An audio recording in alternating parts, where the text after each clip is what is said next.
Selamat bergabung kembali dalam acara Panorama Khazanah yang akan menelisik hubungan Iran dengan kawasan Asia Tenggara, terutama Indonesia dan Malaysia. Acara ini akan menelisik mengenai berbagai isu dari politik, ekonomi, sosial, budaya, bahkan teknologi. Apa yang Anda ketahui tentang Iran? Apakah hanya berkaitan dengan politiknya yang melawan hegemoni global atau tentang permadaninya? Apa yang Anda ketahui terkait Iran mengenai industri medis? Mungkin tidak banyak yang tahu. Untuk itu, acara ini akan menyajikan pada bagian kedua kali ini akan menyoroti terkait dengan perkembangan dunia medis di Iran. Telah hadir bersama kita Dr. Laila Rahmah. Telah hadir bersama kita Ibu Dr. Laila Rahmah yang saat ini sedang menggeluti dunia telehealth ya. Nah, kebetulan juga ada di studio. Jadi kita bisa berbincang terkait dengan perkembangan dunia medis di Iran. Mungkin bisa menyapa para pemirsa kita. Ya, silakan. Halo, Assalamualaikum. Perkenalkan, nama saya Dr. Laila Rahmah. Saya lulusan kedokteran dari Tehran University of Medical Science yang alhamdulillah sekarang sedang melanjutkan studi di program master di Telehealth di Department of Digital Health, School of Medicine, Tehran University of Medical Science. Aktivitas lain terkait dengan di Iran ini? Kalau aktivitas lainnya, alhamdulillah untuk di departemen sendiri, di departemen saya aktif sebagai ketua dari International Journal Club, di mana di dalamnya ada 200 member internasional dari berbagai macam negara. Dan kemudian juga di Iran sendiri saya sebagai presiden dari Perhimpunan Pelajar Indonesia, IP Iran. Dan juga saya sebagai wakil ketua di bidang International Relation dari PCIM, Pimpinan Cabang Istimewa Muhammadiyah Iran. Selain itu juga saya sebagai junior ambassador dari Universal Scientific Education and Research Network. Itu adalah sebuah LSM, NGO international yang base camp-nya itu ada di Iran, tapi sekarang di Italia. Gitu. Dan itu saya membawahi 60 negara. Menarik sekali. Yes. Kalau kita bicara itu saja itu sudah bisa berjam-jam ya. Iya. Nah, oke, sebagai dokter juga ya dan ada di Iran sekarang, apa yang Anda lihat terkait dengan perkembangan dunia medis di Iran? Mungkin apa yang unik barangkali yang dilihat di sini? Baik, terima kasih. Kalau saya sendiri, karena saya sekarang sedang menempuh telehealth, jadi kurang banyak saya tahu bahwa di Iran itu sangat amat digitalized untuk untuk sistem kesehatannya gitu. Yang paling menonjol adalah hal ini bisa dapat dicapai oleh Iran karena Iran ini kedokterannya semuanya itu di bawah Kementerian Kesehatan. Misalnya kalau dari pendidikan dokter sendiri seperti saya, itu seluruh pendidikan dokter, seluruh jurusan kesehatan, pendidikannya itu di bawah Kementerian Kesehatan. Jadi tidak ada itu yang namanya fakultas kesehatan, itu tidak ada. Yang ada itu adalah universitas kesehatan gitu. Universitas kesehatan. Iya, dikarenakan sentralisasi kesehatan ini di bawah Kementerian Kesehatan, jadinya segala hal digitalisasi kesehatan, teknologi kesehatan, teknik kesehatan itu semuanya ada di universitas kesehatan. Seperti itu. Dan karena sentralisasi tersebut, saya kemarin pernah juga berkunjung di yang namanya IACT namanya, yaitu Iran Advanced Clinical Training Center di Imam Khomeini Hospital. Di situ saya didapat informasi bahwa ternyata Iran walaupun mereka diembargo, itu mereka memproduksi dan mengembangkan alat-alat medisnya mereka sendiri. Jadi macam kayak MRI, alat MRI, kemudian robotic telesurgery, kemudian habis itu alat-alat USG, semuanya itu hampir hampir mayoritas Iran tuh memiliki production line-nya mereka sendiri gitu. Jadi ini sangat amat perlu dipelajari oleh Indonesia ya, bahwa Menarik. walaupun memang Iran ini diembargo, mereka bisa loh membuat alat-alat medisnya mereka sendiri. Jadi nggak perlu impor-impor mahal gitu. Karena mereka memang misalnya ada universitas teknik, dan itu mereka membuat sendiri alat medis untuk ya di hospital-hospitalnya mereka. Jadi sudah swasembada ya? Iya, sudah sangat amat mandiri Iran, seperti itu yang saya tahu. Menarik sekali tadi penjelasannya terkait dengan bagaimana. Nah, tadi sudah disebutkan bagaimana sentralisasi antara fakultas pendidikan medis itu langsung di bawah dari Kementerian Medis. Memang saya kalau tidak salah lihat bahwa dari kementeriannya pun namanya Kementerian Kesehatan dan Pendidikan Medis ya. Iya, benar. Sudah dicakupkan begitu. Benar, juga. Benar, Ya. sudah seperti itu. Tadi disebutkan oleh Bu Laila tentang kemajuan industri medis, katakanlah begitu, dengan membuat peralatan sendiri di tengah tekanan embargo dan yang lainnya. Ini menurut saya hal yang menarik. Kenapa? Karena dalam tekanan sanksi itu dia terus bisa tumbuh berkembang dan itu tidak mudah. Saya pikir juga ini karena bagaimanapun walaupun katakanlah sanksi menyasar aspek lain, tapi imbasnya akan tetap ada. Dan terkait dengan pendidikan medis di Iran ya, pendidikan tinggi medis di Iran, bagaimana? Mungkin bisa dijelaskan terkait dengan posisinya atau mungkin rankingnya di ini sendiri seperti apa? Tentunya waktu ketika saya di Indonesia sangat sulit ya untuk menjadi dokter. Saya sendiri kan dulu waktu di Indonesia juga memang cita-cita sudah menjadi dokter, tapi tentunya kita semua tahu bahwa di Indonesia sangat mahal ya untuk untuk para siswa untuk menjadi dokter. Tapi bagusnya kalau di Iran itu, kalau di sini di Indonesia namanya SNMPTN, di sini ada yang namanya konkur. Jadi untuk orang-orang yang orang Iran yang melalui ujian nasional dan itu kedokteran, siapapun yang sudah lewat passing grade-nya itu digratiskan. Artinya seluruh dokter Iran yang lewat konkur itu tidak bayar sama sekali sepeser pun. Bahkan mereka dikasih asrama, dikasih uang jajan, uang saku per bulan gitu. Dan itu sangat amat saya sebagai mahasiswa sangat amat mengapresiasi pemerintah untuk memberikan layanan kesehatan yang sangat merata gitu. Dan bertanggung jawab untuk menyediakan menyediakan para profesionalnya.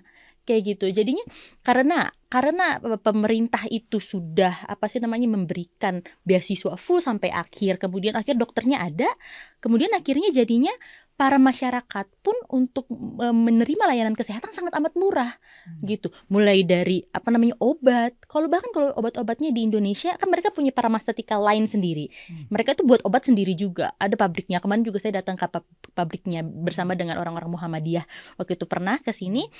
Itu mereka buat sendiri, dan karena murah disubsidi banyak, jadinya selain untuk profesional kesehatan sendiri, untuk masyarakat pun sangat amat terjangkau fasilitas kesehatan itu di Iran. Saya akan umumkan dulu ini ada bahwa kita sekarang sedang menyaksikan pemirsa acara talk show Panorama Hazanah. Anda juga bisa menyimak acara ini di langsung situs kami iranradio.ir/id. Sekali lagi di situs iranradio.ir/id, atau juga bisa mengunjungi YouTube kami dengan alamat Iran Radio ID.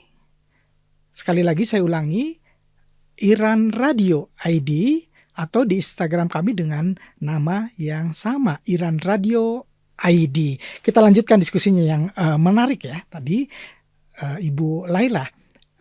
Saya ingin menanyakan lebih lanjut terkait dengan kita tadi Ibu Laila sudah menyinggung terkait dengan bagaimana perkembangan dunia medis di Iran, termasuk juga di pendidikan pendidikan tinggi medis ya juga. Untuk ranking bagaimana sebetulnya di Timur Tengah sendiri? Kalau untuk ranking di Timur Tengah, Iran Tehran University of Medical Science sendiri, universitas saya itu ranking 1 ya untuk universitas kedokteran di Timur Tengah. Kemudian untuk dunia itu ranking 446 di dunia. Artinya 500 besar. Sedangkan di Indonesia sendiri kita masih lumayan jauh ya. Kalau di Indonesia masih ada 100 atau 200 gap ranknya dibandingkan di Indonesia. Jadi tentunya kalau teman-teman ada yang mau mengenyam pendidikan di Iran, kedokterannya itu lebih bagus dibandingkan di Indonesia menurut saya ya, berdasarkan ranking dan pendidikan kesehatan di sini. Dengan biaya juga ya? Ya, biayanya juga lebih komparasinya seperti apa nih kira-kira dengan biaya? Sulit ya kita ngomongnya karena kita kan juga tahu bahwa kalau kedokteran di Indonesia itu macam-macam ya.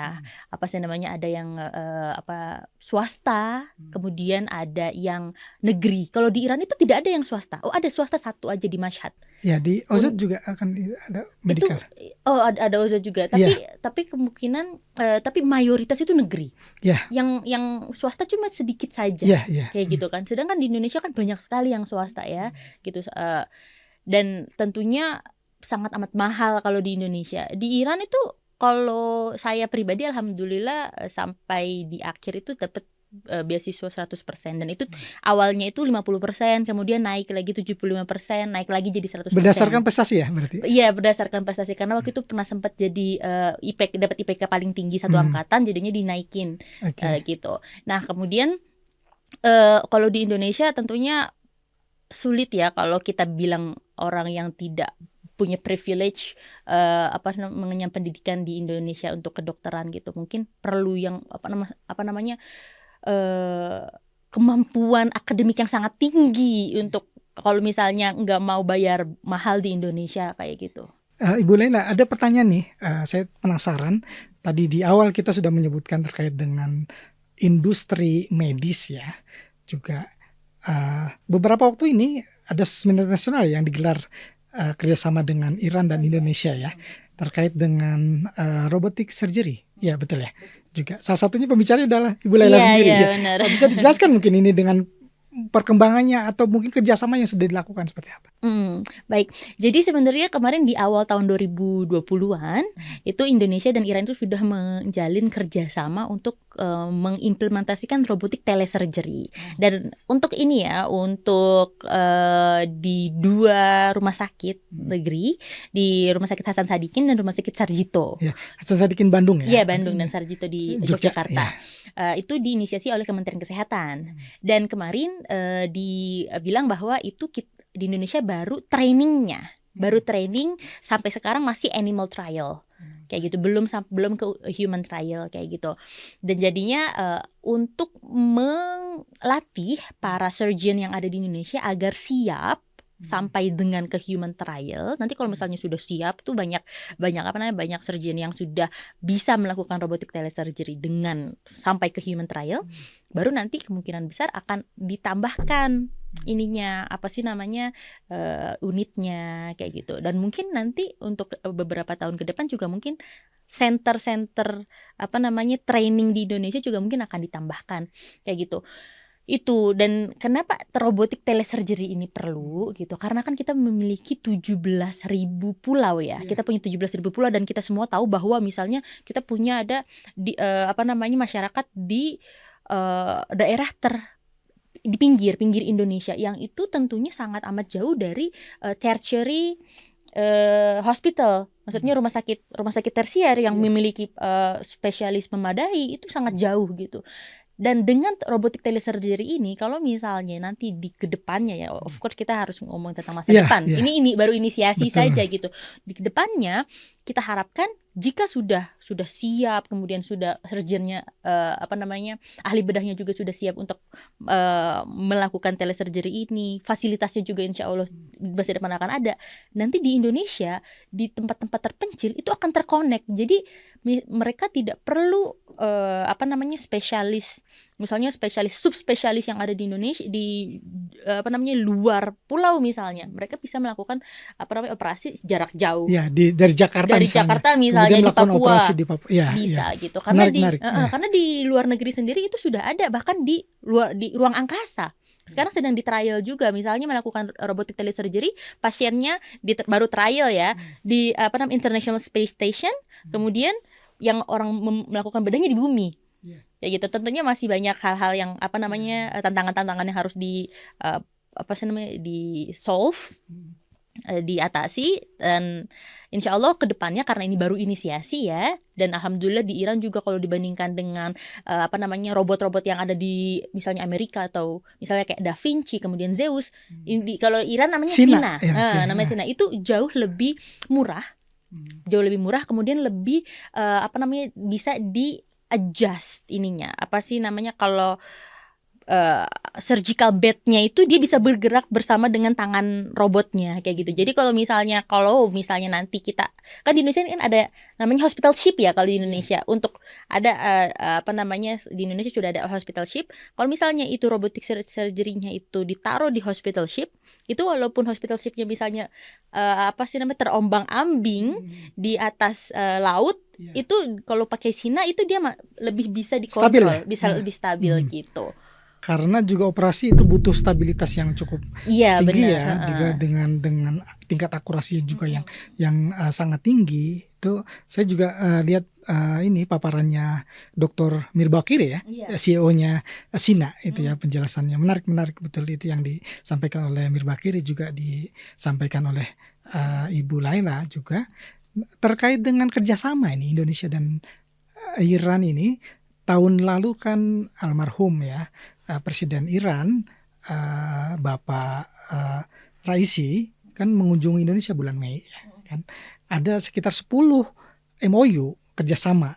Salah satu dari 10 itu terkait dengan kesehatan ya. Nah, ini sebetulnya bisa dijelaskan seperti apa ini? Baik, kalau selain dari tadi robotic telesurgery ya, kemarin alhamdulillah kalau saya pribadi sebagai International Relation Wakil Ketua dari PCIM Indonesia, itu saya waktu itu pernah kami di sini memediasi kerjasama antara Tehran University of Medical Science dengan Muhammadiyah gitu. Beberapa delegasi Muhammadiyah ke sini, kemudian melihat misalnya IACT Center yang tadi saya bilang Iranian Advanced Clinical Training Center, itu kemudian juga ke pharmaceutical company-nya itu di Imam Khomeini, di Rumah Sakit Imam Khomeini. Itu alhamdulillah kita melakukan kerjasama mulai dari pengabdian sosial. Waktu itu kita lakukan di KUM antara Universitas Muhammadiyah Surabaya dengan TUMS.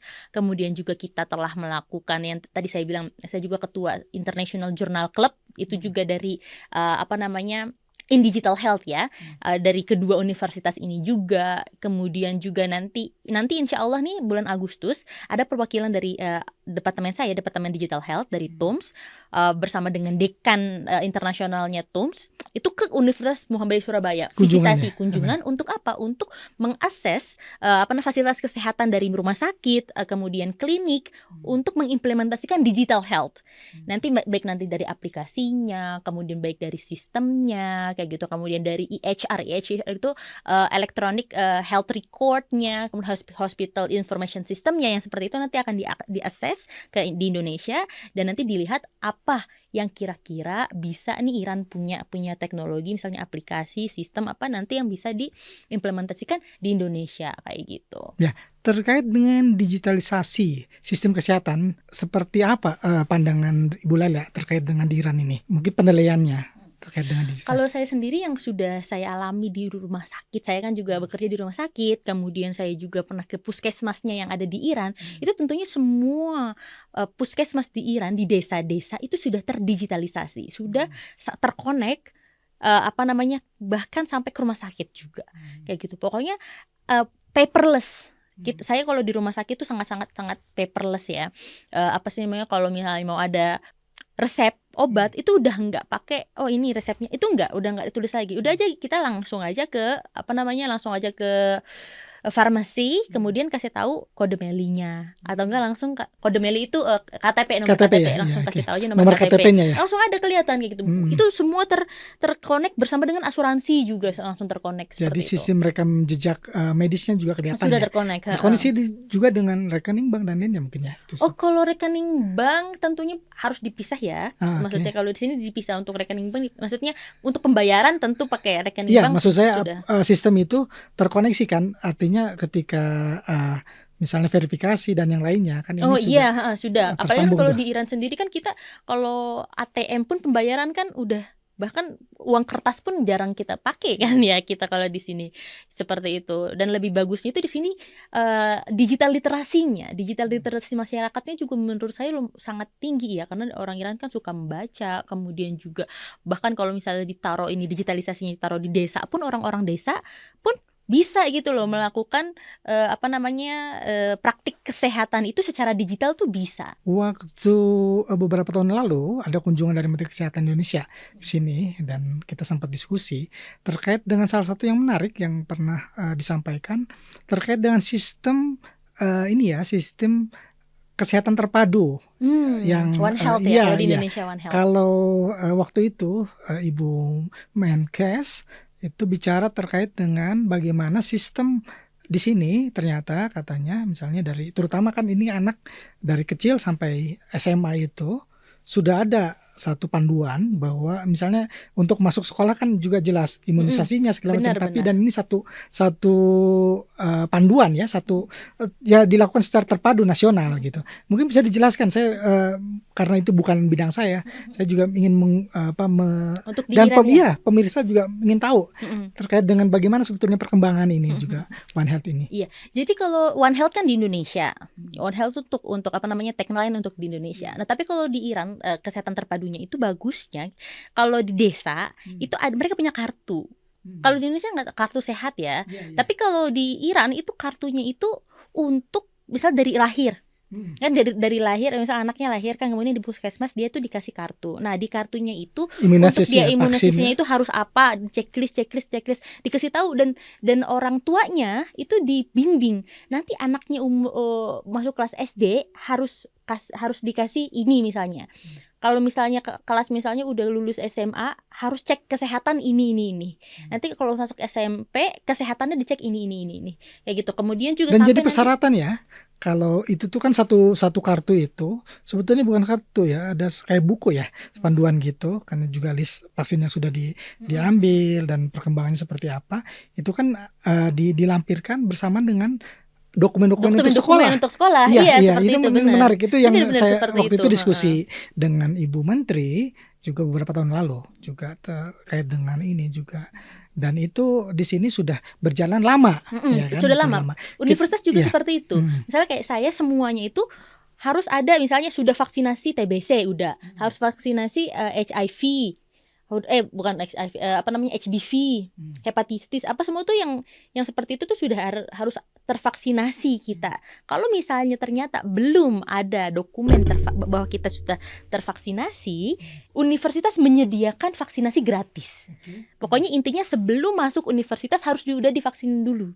Kayak gitu. Jadinya mereka bertanggung jawab. Ini dijadikan sebagai syarat, tetapi kalau misalnya memang belum, digratiskan seperti itu. Nah ini tidak banyak yang tahu ya dengan bombardir media dan yang lainnya bahwa di bawah sanksi itu sepertinya ya ini kan membuka juga pandangan, salah satunya acara yang Anda sedang menyaksikan Panorama Khazanah ini menyajikan perspektif yang baru terkait dengan hubungan Iran dan Indonesia juga negara-negara Asia Tenggara. Nah kini kita sedang menyimak terkait dengan perkembangan medis di Iran. Nah, mungkin Anda akan mendengar kelanjutan dari cerita dari Ibu Laila, walaupun mungkin sangat terbatas untuk dibicarakan sekarang. Bisa berjam-jam kita bicara tentang itu. Nah, hal lain yang unik mungkin juga, tadi kan kita udah bahas tentang robotic surgery, terus juga tentang sistem kesehatan terbarunya dan yang lainnya. Ada nggak yang unik lain yang mungkin Ibu Laila lihat di Iran terkait dengan perkembangan medisnya? Kalau dari saya yang sangat menarik itu adalah di Iran itu banyak ternyata spesialis itu muda-muda. Banyak yang muda-muda dan yang apa sih namanya sudah profesor, Hmm. yang sudah profesor muda-muda, kemudian konsultan, spesialis, subspesialis itu muda-muda banget. Artinya apa? Artinya Iran itu sangat amat membuka. Nggak tahu ya kalau saya dengar dari teman apa namanya profesor-profesor Muhammadiyah yang waktu itu pernah sempat datang ke sini, yang mereka juga merupakan dokter-dokter, mereka ngerasa sangat amat menarik bahwa konsultan spesialis di sini ternyata muda. Kenapa sangat menarik? Karena artinya pemikiran-pemikiran muda inilah yang mengembangkan Iran bisa jadi sangat berkembang medisnya gitu, dengan pengetahuan yang baru gitu, kemudian dengan sistem yang tidak terlalu kaku, karena kan orang-orang muda yang mengambil apa namanya keputusan gitu kan, orang yang muda yang tentunya dengan kapabilitas yang ada ya, seperti itu sih yang juga amat menarik. Artinya mereka tidak terlalu apa sih namanya untuk menjadi profesor, mungkin kalau di Indonesia strict ya gitu. Tapi kalau di Iran itu tidak terlalu strict. Menarik itu. Tapi waktu membatasi kita. Iya. Satu hal yang saya lihat juga kemarin melihat seminar internasional ini ya, Dr. Mirbakiri juga, itu saya lihat wah masih muda dan menguasai disiplin. Yang menarik juga adalah karena memang digerakkan oleh orang-orang muda, lintas disiplin ya, termasuk juga disiplin-disiplin teknik medis. Ini juga perkembangannya menurut saya yang mendorong akhirnya mereka bisa membuat robotic surgery ya, dengan banyak hal lain. Itu kan ini yang paling menarik seperti ini. Misalnya kita itu di bawah Kementerian Kesehatan. Di bawah Kementerian Kesehatan itu ada universitas. Di bawah universitas ada rumah sakit. Jadi rumah sakitnya di bawah universitas. Nah kemudian para profesor-profesor ini yang merupakan anak-anak muda, juga ada profesor yang sudah senior juga, itu mereka diperbolehkan untuk membuat ininya mereka sendiri, company-nya mereka sendiri. Misal seperti Ustadz Mirbakiri, kemudian beliau memiliki company-nya dia sendiri, Sina Robotic Medical Innovators. Itu walaupun dia itu di bawah Tehran University of Medical Science, di bawah Imam Khomeini Hospital, tetapi dia diberikan izin untuk memiliki apa namanya perusahaannya sendiri. Ya, okay. Dan itu tidak perlu memberikan royalti ke apa sih namanya ke universitas, nggak perlu. Kayak gitu. Artinya itu semuanya itu diberikan kebebasan untuk mengembangkan teknologi medis. Kayak gitu. Mungkin kalau di Indonesia ya kalau misalnya kamu di bawah universitas apa itu harus perusahaan itu punya universitas atau punya institusi ini. Enggak, kalau di sini walaupun dia itu menggunakan fasilitas itu kan ada di ini juga kan, ada di mana, ada di Imam Khomeini Hospital. Walaupun dia menggunakan fasilitas dokternya untuk mengkonsultasi pengembangan teknologi ini pakai dokternya Imam Khomeini Hospital, dijadikan partner, bukan dijadikan sebagai oh ini punyanya institusi rumah sakit ini, enggak, ini punyanya institusi universitas ini, enggak gitu. Kalau saya sebagai profesor mau membuat inovasi baru, company baru gitu kan, ya sudah saya buat saja perusahaan. Kita apa namanya si para profesor dan para dokter ini berkolaborasi mengembangkan teknologi ini dan jadilah perusahaan yang bisa sampai internasional seperti itu. Gitu. Menarik itu sekali, sangat menarik sekali. Para pemirsa, kita sudah menyaksikan tadi diskusi dengan Ibu Dr. Laila terkait dengan perkembangan medis di Iran. Sebetulnya banyak hal yang bisa dibicarakan lagi, tetapi waktu membatasi kita. Kita akan bertemu lagi dalam acara khusus talk show Panorama Khazanah dengan tema lain yang menarik.